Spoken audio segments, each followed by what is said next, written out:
There are two pieces of paper in front of me, and they describe the same hole in the ground. The first is a newspaper column, West Virginia, the 1880s, the kind of small regional paper that printed a sermon, a hog price, and a marvel all on the same page. The marvel that week was a skeleton, pulled from a burial mound near the Kanawha River, it said, a man of enormous size, a frame the diggers could not believe belonged to anything that had once walked. The second piece of paper is duller. It is a line in a ledger, a bound accession book, the kind a federal museum kept, where every object that came in from the field got a number, a date, and a one-line description in a clerk's careful hand. Same dig, same season, same bones, more or less. One of these documents says giant, the other does not. The other says, in effect, human remains, badly decayed, large, and then it gives a number, and the number is the entire problem. Because here is the thing nobody tells you about the most famous accusation in American archaeology, the claim that the Smithsonian dug up giants and made them disappear. The bones in question were not hidden from the catalogue. Many of them are in the catalogue. What is missing from the catalogue is the word the newspapers used. The size, the wonder, the myth. The wonder went one way, the bones went another. And the gap between them is where I've been living for the last few weeks, because I went looking for a cover-up and found something stranger underneath it, a thing that was buried, deliberately, by serious people for a reason that had nothing to do with giants at all. I only noticed because I was checking a footnote for something else. Start with what is true, because most of it is. In 1879, the United States government created the Bureau of American Ethnology, an agency housed inside the Smithsonian and dedicated to the study of native peoples. It was run by John Wesley Powell, yes, the one-armed Civil War veteran who had run the rapids of the Grand Canyon in a wooden boat. In 1881, Congress handed Powell an extra $5,000 a year, earmarked for one job: settle the question of the mounds, the earthworks. The thousands of artificial hills scattered across the eastern half of the continent, some of them older than the Roman Empire, that nobody in white America could explain. Powell handed the job to a man named Cyrus Thomas, born 1825, a former Lutheran minister turned entomologist, a bug scientist who had drifted into the study of ancient America. Thomas took over the division of mound exploration and held it until he died in 1910. For roughly a decade, his field crews dug across the Mississippi Valley, the Gulf States, and the Appalachians. They mapped, they measured, they shipped crates back to Washington. And in 1894, the work came out as a single, enormous government report, over 700 pages, the largest catalogue of mounds ever assembled, built on more than 40,000 collected specimens. That is the official story, and it is solid. A federal agency did a long, careful, well-funded survey of the mounds and published its findings. That is true as far as it goes. It is incomplete in ways that matter. Because the official story leaves out why Congress cared so much about a question that sounds, on its face, like an academic curiosity. It leaves out what the country wanted the answer to be. And it leaves out that Cyrus Thomas spent 10 years and 40,000 objects, proving the exact opposite of what he, and almost everyone above him, had assumed when he started. Here is the pivot, and it is a documented one.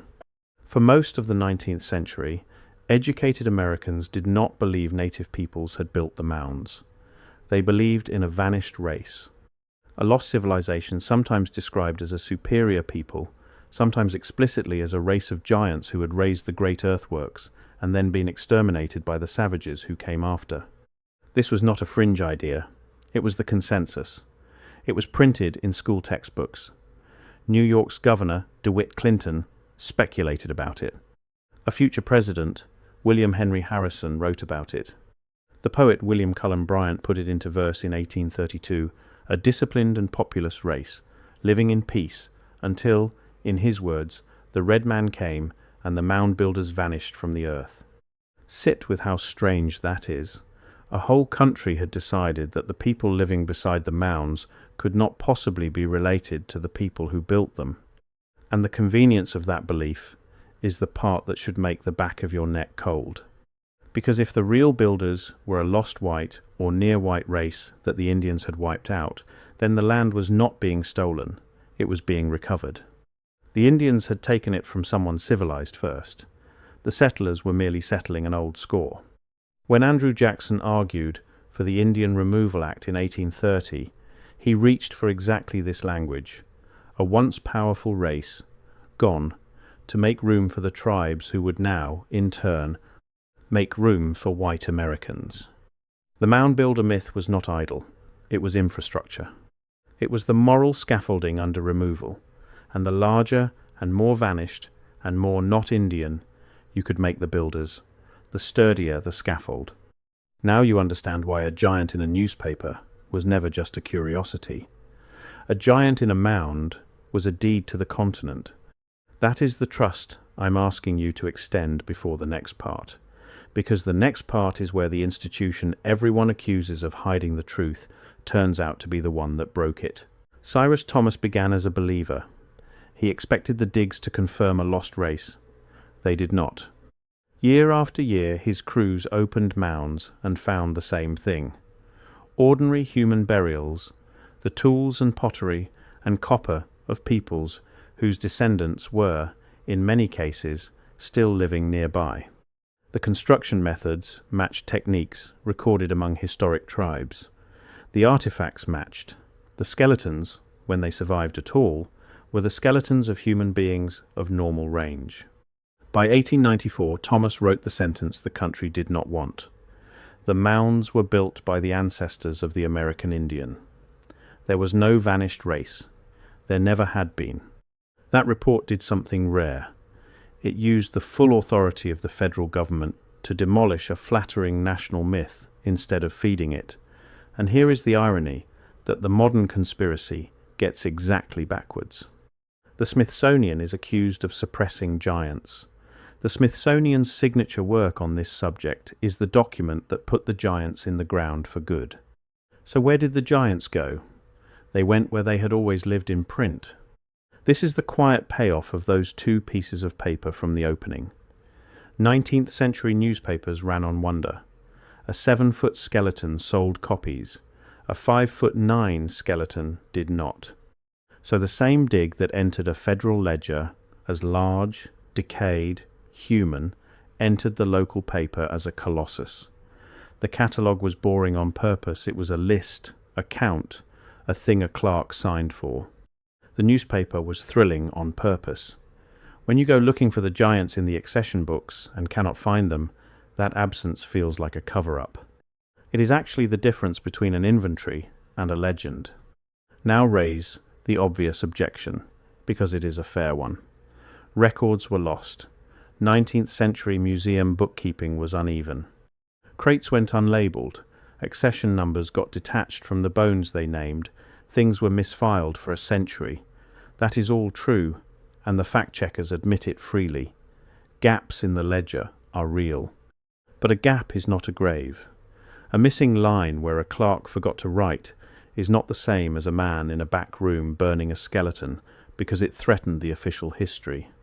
The objection is correct, and it is also the very thing the myth feeds on. Every honest gap in a 100-year-old ledger becomes, in the retelling, a door someone locked. And the man who locked that door, in the popular story, is usually a real person, which is the cruelest part. His name was Alish Hrdlicka, the Smithsonian's physical anthropologist, the one who built its skeletal collection. Hrdlicka spent decades swatting down giant reports, and he was blunt about their source. The cause, he said, was the will to believe, married to amateurs who had never studied human anatomy and could not tell a large man from a marvel. He was right. And because he was the man who kept saying no, the legend made him the man who hid the yes. Hold on to a number while we walk to the next room. 40,000 specimens. A federal agency that spent a decade and a fortune trying to find the lost race and catalogued, instead, the proof that there wasn't one. The largest collection of evidence ever assembled on this question, and it points the opposite way from the myth that funded it. But there was a body in one of those mounds I haven't told you about yet. A real one, and it has a number. South Charleston, West Virginia. The winter of 1883 into 1884. There is a mound there, the Criel Mound, a flat-topped hill so large the town had once levelled its peak to build a judge's stand and run horse races around its base. The Bureau's crew opened it under a field superintendent named Colonel P. W. Norris, with Cyrus Thomas's survey behind them. Inside, they found 13 skeletons, 2 near the top, 11 at the bottom, arranged around a centre. At that centre lay one body, larger than the rest, and so far gone that it nearly came apart in their hands. A man who had been buried with care, ringed by others, at the heart of an enormous monument. One of the diggers, an assistant named A. R. Sines, remembered him as a powerful man, the most powerful, by the look of the grave, of everyone laid there. That skeleton went into the record. It is, in the most literal sense, catalogued. It became a line and a number in the survey that became the 1894 report. What it did not become was a giant. The newspapers could have him. The ledger kept only what it could measure. And that is the whole story in one grave. The man was real. His size was real enough that the people who built the mound had set him at its centre. We do not know his name. We will never know his name. The myth was so busy turning him into a vanished white colossus that it never once asked who he actually was.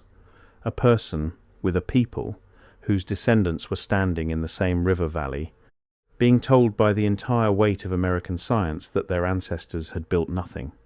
There is the blank in the catalogue. Not a missing skeleton, a missing name. This shape repeats, and once you see it, you cannot stop seeing it. In 1869, on a farm in Cardiff, New York, workers digging a well struck a 10-foot stone man, a petrified giant. The papers screamed. Thousands paid to see him. He was a fraud, a block of gypsum carved on the orders of a man named George Hull, specifically to cash in on America's hunger for giants. The hunger was so reliable you could manufacture the bait. In a Tennessee mound, the same Bureau survey turned up a small inscribed stone, the Bat Creek stone, and for a century people insisted the marks were ancient Hebrew, proof that someone other than Native Americans had been here first. In 2004, 2 scholars showed in the journal American Antiquity that the inscription was almost certainly a forgery, planted by the very field assistant who found it. And in 2014, a satire site published a headline about the Smithsonian admitting it had destroyed thousands of giant skeletons, complete with an invented Supreme Court case. It was fiction. It said so on its own about page. It is now, a decade later, the single most shared fact about the institution. Each of these has its own ordinary explanation. A hoaxer chasing money, a field hand chasing fame, a satirist chasing clicks. Pull them apart, and every one collapses into something small and human. Together they describe something else, a culture that will believe almost anything before it believes the people in front of it built the thing in front of it. That instinct did not retire. It moved. It is the same reflex that hands the pyramids to anyone but Egyptians, the same reflex that needs the cathedral, the canal, the cure to have come from somewhere else. We are, still, a civilization that finds it easier to imagine a lost race than to credit the living one. And none of this is hidden. That is the part I keep returning to. The 1894 report is free to read on the Smithsonian's own repository. The Mound Survey field notes sit in the National Anthropological Archives. The newspaper giants are searchable in the Library of Congress's Chronicling America. The fact checks are public. None of these records are hidden. They are simply never placed side by side and read in order, the ledger next to the newspaper, the myth next to the appropriations bill, the giant next to the grave, with no name. Put them in a row and the cover-up dissolves. What's left is worse, because it's true. So let me close most of the loops, the way I promised. The bones were not destroyed. Many of them are catalogued, by the very institution accused of erasing them. The giant in the West Virginia paper and the large man in the West Virginia ledger are the same body, described by two cultures that wanted two different things from him. The Smithsonian did not bury the giants. Its mound survey buried the myth of the giants and got accused ever after of the opposite crime, because the people who break a comforting story are rarely thanked for it. What was actually lost in all of this is harder to put in a crate. A century of a country looking at the works of a living people and insisting they belong to ghosts. A man at the center of a mound whose name no record kept, because no record thought to ask. A whole inheritance turned into a mystery so that it could be turned into a deed. If you want histories that follow the paper instead of the panic, the ledger line, the appropriations bill, the footnote, nobody reads twice, stay with this channel. That's the work here. The slow side by side. But I keep going back to that accession line. Large, human, decayed. A number and a date, and a clerk's signature, and nothing else. Everything true about him fit on one line. Everything we invented about him filled a century. I still don't know what the right entry would have said. Maybe there isn't one. Maybe some men are too large for the catalogue and too real for the legend, and the only honest thing left to write beside them is the question we never asked while we were busy making them giants. Who were you?